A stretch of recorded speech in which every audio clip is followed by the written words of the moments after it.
महिला आरक्षणाच्या मुद्द्यावरून आता राजकारण चांगलेच तापले आहे। काँग्रेसने भाजप आणि पंतप्रधान नरेंद्र मोदी यांच्यावर जोरदार निशाणे साधत गंभीर आरोप केले आहे। काँग्रेसच्या मते महिला आरक्षणाच्या नावाखाली जनतेची दिशाभूल केली जात आहे। पक्षाने स्पष्ट केले की महिलांना 33% आरक्षण देण्याचा प्रस्ताव हा यूपीए सरकारच्या काळापासून प्रलंबित होता। 2010 मध्ये राज्यसभेत विधेयक मंजूर झाले होते, मात्र लोकसभेत ते पुढे सरकले नाही। 2023 मध्ये भाजप सरकारने महिला आरक्षण विधेयक आणले, ज्याला काँग्रेसने पाठिंबा दिला, मात्र जनगणना आणि परिसीमनाची अट घालून या विधेयकाची अंमलबजावणी लांबवली जात असल्याचा आरोप काँग्रेसने केला आहे। राहुल गांधी यांनी 2024 पासून महिला आरक्षण लागू करण्याची मागणी केली होती। विद्यमान लोकसभा आणि विधानसभा जागांवरच हे आरक्षण तातडीने लागू करावे अशी काँग्रेसची भूमिका आहे। यासोबतच काँग्रेसने पंतप्रधानांच्या राष्ट्राच्या नावाने संदेश या कार्यक्रमावरही टीका करत विरोधकांवर हल्ला करण्यासाठी या मंचाचा वापर होत असल्याचा आरोप केला आहे। गडचिरोलीचे खासदार नामदेव किरसाण, जिल्हाध्यक्ष मनोज चांदूरकर आणि इतर पदाधिकाऱ्यांच्या उपस्थितीत झालेल्या पत्रकार परिषदेत ही भूमिका मांडण्यात आली। महिला सशक्तीकरणाच्या मुद्द्यावरून सत्ताधारी आणि विरोधकांमध्ये आरोप प्रत्यारोपाची ही लढाई आणखी तीव्र होण्याची चिन्हे आहेत।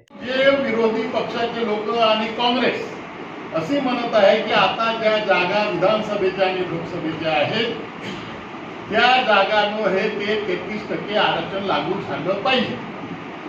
नंतर तुम्ही परिसीमन करा, काही करा, ती नंतरची गोष्ट आहे। जर तुमचे जागा वाढल्या तर आरक्षण सुद्धा वाढेल महिलांचं, परंतु यांना ते करायचं नाही।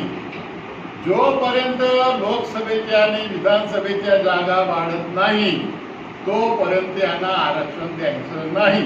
कारण की आता ज्या पदावर हे बसलेले आहेत पुरुष वर्ग, ती पदं त्यांना सोडायची नाहीत।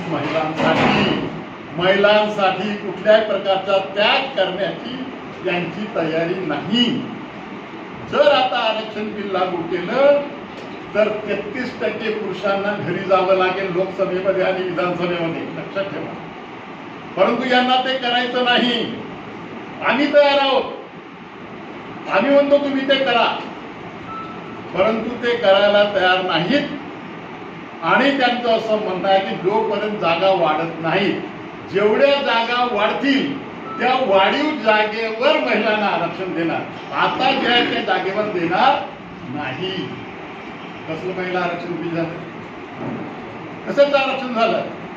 आणि महाराष्ट्र G24 करिता संतोष देशमुख, वर्धा।